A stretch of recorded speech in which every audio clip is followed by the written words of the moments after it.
కర్నూలు జిల్లా కలెక్టర్ కార్యాలయం సునైన ఆడిటోరియంలో దివ్యాంగులకు 3 చక్రాల బండ్ల పంపిణీ కార్యక్రమాన్ని నిర్వహించారు. జాయింట్ కలెక్టర్ నూరుల్, టీడీపీ జిల్లా అధ్యక్షురాలు గుడిసె ఆదికృష్ణమ్మ పాల్గొన్నారు. ఈ సందర్భంగా ప్రభుత్వం అమలు చేస్తున్న పథకాలు దివ్యాంగుల ఆత్మనిర్భర జీవనానికి తోడ్పడతాయన్నారు.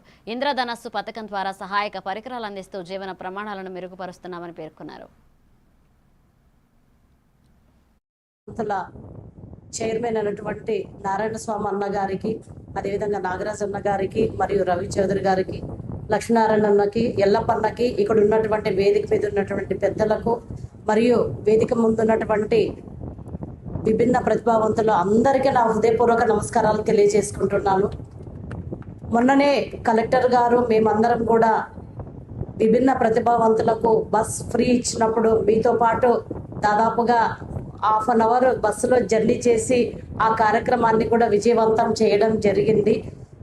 ఈరోజు ఈ 3 చక్రాల స్కూటర్స్ కూడా పంపిణీ చేయడం అనేది కేవలం మన కూటమి ప్రభుత్వంలో మాత్రమే సాధ్యమవుతుందని చెప్పి ఈ సందర్భంగా తెలియజేసుకుంటున్నాం.